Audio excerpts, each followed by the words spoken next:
You might have seen these color cards on movie sets, documentaries, and video shoots everywhere. If you're not really sure how they work and why they are essential for your editing workflow, let me show you.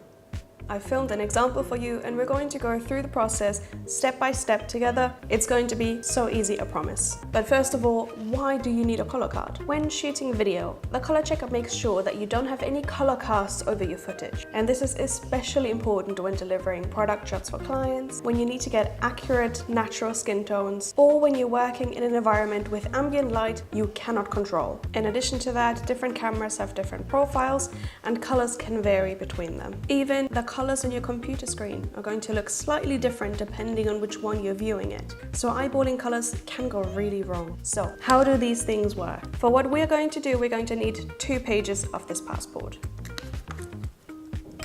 These two. The top one is 3 lines of white, gray and black, and the bottom one with a set of colored patches and another round of black and white patches. Technically, we could limit ourselves to only this page, but I like working with a slightly bigger target and you will understand why.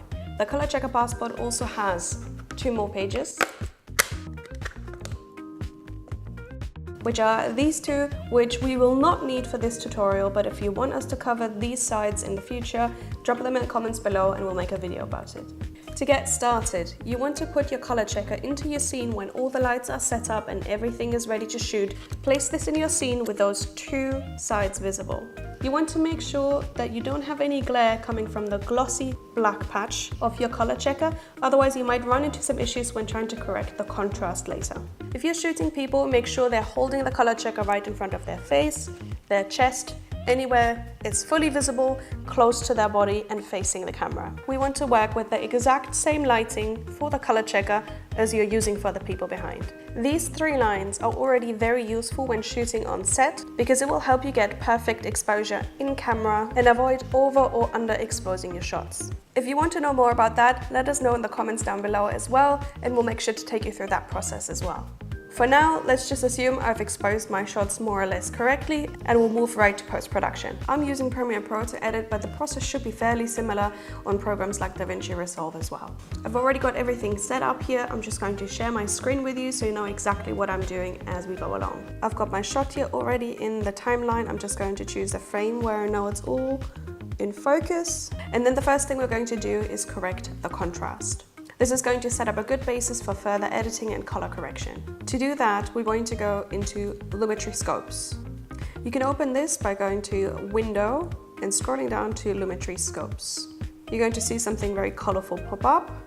By clicking the wrench down there, I can choose Waveform, and I'm just going to deactivate the other one. And if you're seeing this in color, you can go back down here to Waveform Type and choose Luma because we want it in grayscale. Then we're going to use an opacity mask, and this is the Premiere Pro 2026 version. Masks work slightly differently now, but this exact process also works on older versions of Premiere Pro. Just use an opacity mask like you would always use it. Here in Premiere Pro 2026, we are selecting mask, and we're going to place it over the 3 lines on the top part of the color checker. And I'm just going to crop it quite close to where the lines end. We don't want anything unnecessarily mixed in there. Then because it's the new Premiere Pro, I have to drag it all the way down to opacity, and we're back on track. So what's now happened on your Lumetri Scopes is that you're going to see technically 3 lines. I'm seeing a 4th one here. And this is your contrast. So 1 line corresponds to each of the lines on the color checker.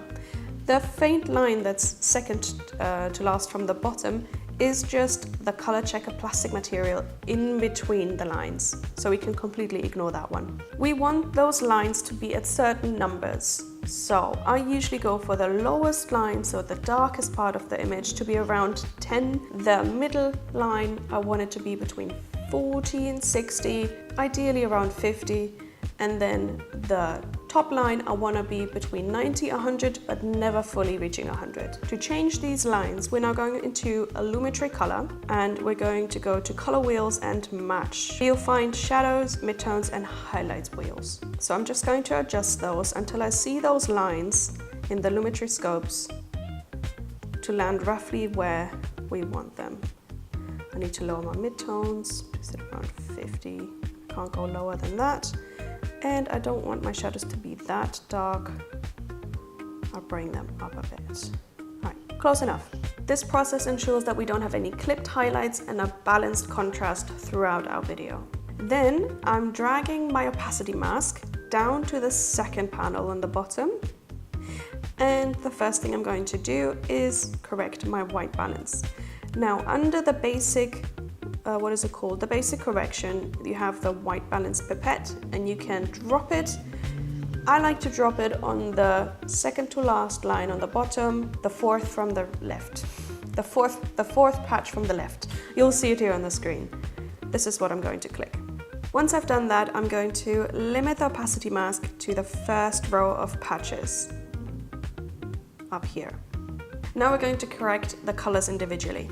For that, I need to now open the Vectorscope. You'll find that again by clicking the wrench in the Lumetri Scopes, clicking on Vectorscope, and you can just close the waveform again. Now you're going to see a circle with different colors marked in between them. Those are the colors that correspond to the top row of patches on the color checker. This shows us where the colors are currently in our video. Ideally, those dots would line up perfectly with the markers on the outside, so creating a straight line towards the marker. As you can see, some of these are quite off, so this is what we're going to correct. To make this a bit more easily visible, we can now turn up the saturation in our basic corrections all the way up. You will see the dots go further towards the outside.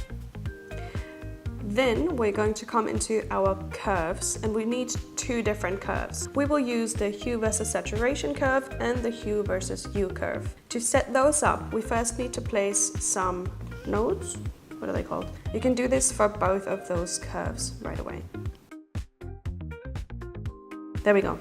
We're going to start with the hue versus hue curve. And what we want to achieve is that those dots on the Vectorscope line up perfectly with those markers on the outside. So for example, starting with the yellow, I can see it's just a bit left of yellow.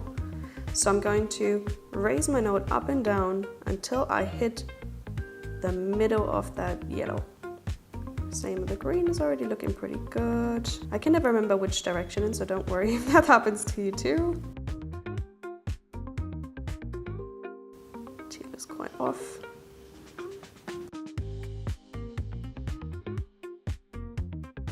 Magenta is quite off. Perfect. Then we will deal with hue versus saturation. For that, we'll need to turn our saturation back down to the regular 100% in the basic corrections, and then go back to the curves. What we want to achieve here is that those dots should be halfway on the way to the markers. So you don't want them to be too close to the marker, but you also don't want them too close to the middle.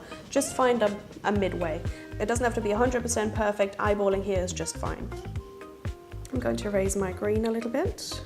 I also need to raise my magenta a little bit. And the yellow. Looks pretty good.